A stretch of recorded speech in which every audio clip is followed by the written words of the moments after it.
Selamat siang, selamat datang kembali di acara Mata Hati bersama saya Linawati Dwi Harlianto. Seperti biasa, di acara ini kita akan membahas mengenai kejadian-kejadian yang berkaitan dengan etika bisnis di Indonesia. Hari ini kita akan kedatangan tamu Bapak Lius Wandi yang merupakan salah satu CSR Manager dari PT Wilmar. Selamat siang, Pak Lius. Selamat siang, Bu Lina. Oke, nah selain Palius, kita juga sudah kedatangan satu orang lagi, Ibu Nelsi Cecilia yang merupakan seorang aktivis lingkungan yang cukup populer di Indonesia. Halo, siang Bu Lina. Ya. Nah, karena sudah ada Palius di sini, tentunya hari ini kita akan membahas mengenai PT Wilmar. Namun sebelumnya saya akan membacakan sedikit informasi mengenai PT Wilmar. PT Wilmar merupakan perusahaan besar berskala internasional yang bergerak di bidang pertanian dan perkebunan. Didirikan pada tahun 1991, Wilmar saat ini sudah menjelma menjadi grup agribisnis terintegrasi di Asia. Wilmar saat ini diakui sebagai salah satu pemilik perkebunan kelapa sawit terbesar di dunia yang areanya mencakup Indonesia, Malaysia, Uganda, Pantai Gading, Ghana, dan Nigeria. Nah, Pak Lius, ngomong-ngomong bisa diinformasikan, Pak, berapa luas perkebunan kelapa sawit yang dimiliki oleh PT Wilmar saat ini? Iya, Bu. Jadi total perkebunan sawit Wilmar saat ini sekitar 30 ribuan kilometer, di mana sekitar 65%-nya ini berlokasi di Indonesia, 26% di Malaysia Timur, dan 9% di Afrika. Wah, jadi lebih dari 50% ada di negara kita ya, Pak Lius ya. Boleh tahu, Pak, ada di wilayah mana saja, Pak? Oke, jadi untuk perkebunan Wilmar ini mencakup regional Sumatera, Kalimantan Barat, dan Kalimantan Tengah. Oke, nah Pak Lius menjalankan usaha perkebunan kelapa sawit nih tentunya nggak lepas dari polemik ya Pak, ada pro dan kontra gitu, dan tentunya ada berbagai unsur kepentingan yang terlibat di dalamnya. Seperti apa Pak tanggapan Bapak terkait hal ini? Betul sekali. Jadi karena memang bisnis kelapa sawit ini memiliki dampak terhadap lingkungan ya Bu ya. Kami sadar akan hal tersebut dan kami juga sudah melakukan kegiatan CSR untuk menanggulanginya. Ya, seperti apa Pak kegiatan CSR yang sudah dilakukan oleh PT Wilmar ini? Oke, cukup banyak Bu yang sudah kami lakukan seperti biodiversity dan konservasi, pemasangan listrik di rumah penduduk di area perkebunan, bantuan untuk penanggulangan COVID, dan masih banyak lagi. Oh, oke, sangat menarik sekali. Nah, Pak, berbicara dengan biodiversity dan konservasi, Pak, ini seperti apa ya, Pak, implementasi yang sudah dilakukan oleh PT Wilmar? Iya, Bu. Jadi Wilmar menerapkan kebijakan no deforestation, no pit, and no exploitation, di mana menjadi landasan untuk operasi global kami dan supply chain Wilmar. Terkait dengan biodiversity, saat ini ada 32.447 hektar lahan hutan high carbon stock dan high conservation value yang disisihkan untuk kawasan konservasi di perkebunan kelapa sawit Wilmar di seluruh dunia. Ini totally sekitar 10% dari land bank milik Wilmar. Wow, 10% ya, Pak ya. Tapi sebelum saya berkomentar, Pak, saya ingin mendengar pandangan dari Ibu Nelsi sebagai seorang aktivis, seperti apa nih, Bu, tanggapan Ibu mengenai kegiatan CSR yang sudah dilakukan oleh PT Wilmar ini? Sangat berkontroversi ya Bu ya. Seperti yang kita ketahui dari tahun ke tahun itu luas hutan hijau di Indonesia, khususnya di Pulau Kalimantan, semakin berkurang.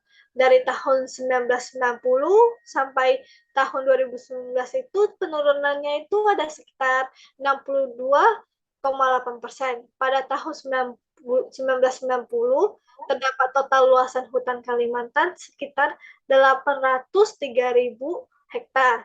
Sedangkan pada 2019, luasan hutan menjadi 333.000 hektar.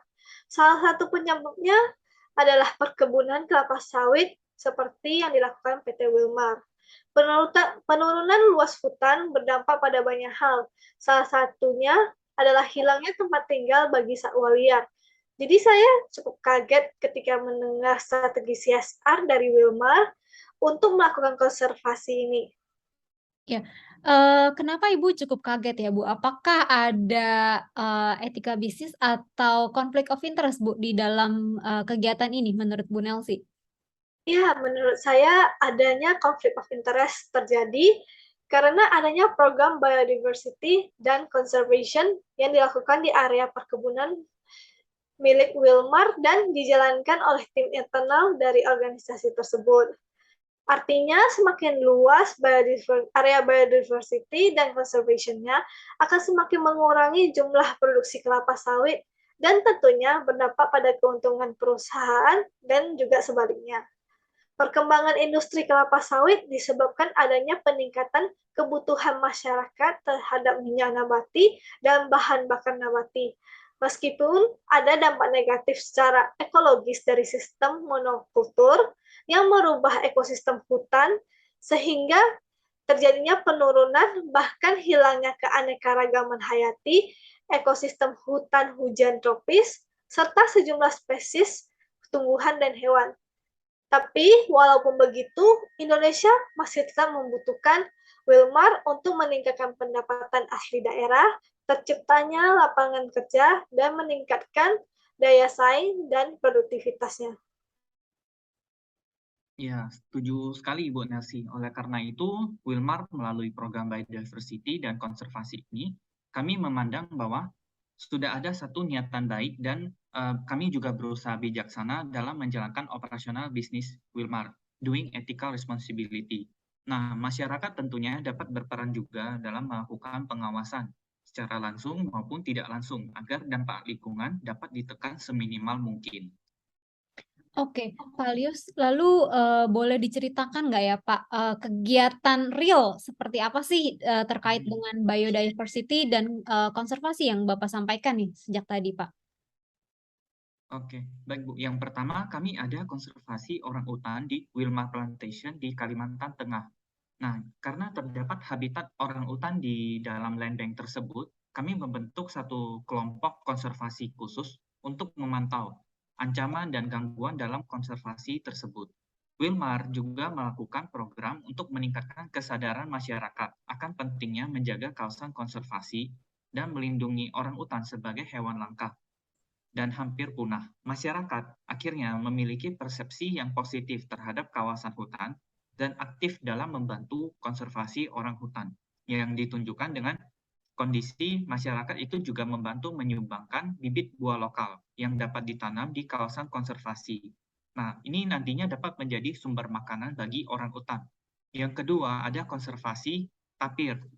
Kami mengembangkan kampanye konservasi untuk meningkatkan kesadaran masyarakat akan status tapir yang terancam punah, yang di mana masyarakat memandang tapir sebagai hama, satwa hama, di mana kami mempromosikan perlindungan untuk spesies ini dalam jangka panjang agar tidak dibunuh oleh para masyarakat di situ karena dianggap sebagai perusak oleh hasil tanamnya mereka. Yang ketiga ada konservasi siamang, di mana sejak 2014 Wilmar bermitra dengan Yayasan Kalawet Indonesia dan melalui kerjasama ini kami berhasil melepas liarkan 8 siamang ke kawasan konservasi di Sumatera Barat yang semuanya mampu beradaptasi dan bertahan hidup dengan baik sampai saat ini.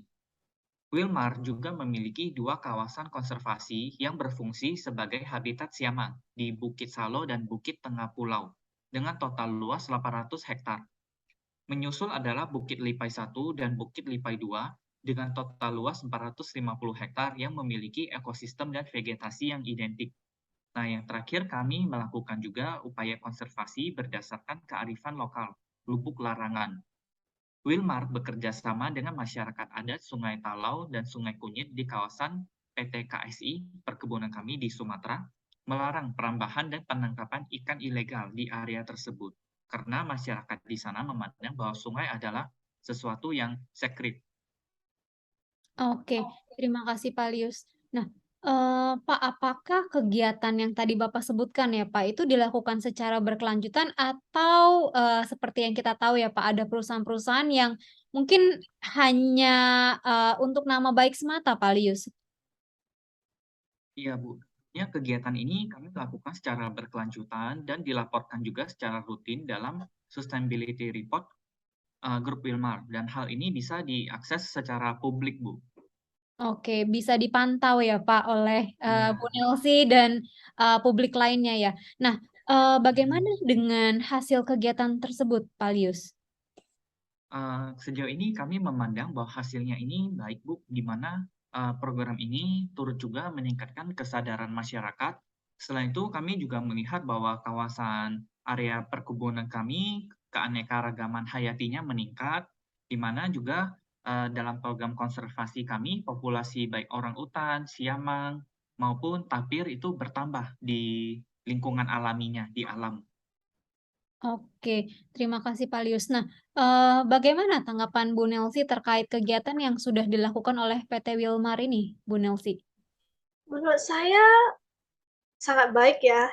Ada kesadaran PT Wilmar untuk memberikan kontribusi kembali kepada alam yang terpengaruh oleh operasi perusahaan. Namun, usaha pengembalian yang dilakukan ini tentunya belum seimbang ya, sehingga kedepannya Wilmar masih memiliki potensi negatif terhadap lingkungan. Jadi kalau bisa porsi biodiversity dan conservation-nya yang dilakukan itu bisa lebih besar. Namun, saya ada usulan hal lain yang bisa dilakukan oleh Wilmar. Pertama, Wilmar dapat membuat sejenis plantation tour dengan mengajak perwakilan dari stakeholder untuk berkeliling area perkebunan sehingga semua aktivitas usaha Wilmar bisa terlihat dengan jelas. Yang kedua, Wilmar dapat menciptakan keterkaitan stakeholder ataupun bekerja sama dengan yayasan. Contohnya membuat skema donate to adopt. Misalnya donasi untuk adopsi orang utan, tapir, siamang, termasuk adopsi pohon, di mana nantinya akan ditandai dengan nama penyumbang dan diberikan laporan perkembangan secara berkala, termasuk foto secara rutin. Kemudian, menurut saya, Wilmar juga dapat mengonsepkan social control whistleblowing system, di mana masyarakat termasuk karyawan internalnya itu dapat turut mengawasi dan melaporkan jika ditemukan adanya ketidaksesuaian dari program CSR yang dicanangkan dibandingkan dengan realita. Terakhir, usulan saya adalah mengembangkan skema penciptaan social entrepreneur bagi masyarakat adat atau penduduk di area perkebunan. Misalnya membuat aneka kerajinan dengan bahan baku alami, dan Wilmar dapat menggunakan value change yang dimiliki untuk mendukung kegiatan tersebut. Oke, terima kasih Bu Nelsi untuk masukannya. Tentu akan saya teruskan ke tim saya dan akan segera di-follow up. Ada beberapa rencana juga yang sudah kami buat, Bu, seperti memberikan public expose yang jelas secara berkala quarterly terhadap aktivitas operasi bisnis kami untuk stakeholder kunci seperti komunitas, masyarakat termasuk LSM, NGO, dan regulator, sehingga isu-isu negatif ini tidak berkembang dan bisa merugikan perusahaan. Selanjutnya, Wilmar juga akan membuat buletin atau aktivitas digital sosial berskala nasional untuk berbagai kegiatan CSR kami, termasuk tadi program biodiversity dan konservasi yang telah dilaksanakan, sehingga perusahaan dapat aktif mengkampanyekan tidak hanya di level main holding di Singapura, tapi juga subsidiary company, contohnya tadi di Indonesia maupun di seluruh negara di dunia, sehingga masyarakat dapat mengetahui dan memahami berbagai upaya-upaya, dampak, bahkan kesulitan yang dihadapi oleh perusahaan. Oke, well noted Pak Lius. Terima kasih untuk penjelasannya. Terima kasih juga Bu Nelsi untuk usulannya tadi ya. Semoga kita berharap PT Wilmar terus akan melakukan aksi nyata ya Pak terhadap kontribusi terhadap lingkungan di wilayah Indonesia. Namun tentu saja kita juga masih berharap Wilmar tetap beroperasi untuk mendukung perekonomian di Indonesia. Terima kasih untuk kehadiran Pak Lius dan Ibu Nelsi di acara Mata Hati. Dan terima kasih kepada yang sudah mendengarkan dari awal sejak akhir. Saya Linawati, pamit undur diri. Sampai jumpa di episode Mata Hati berikutnya. Selamat siang.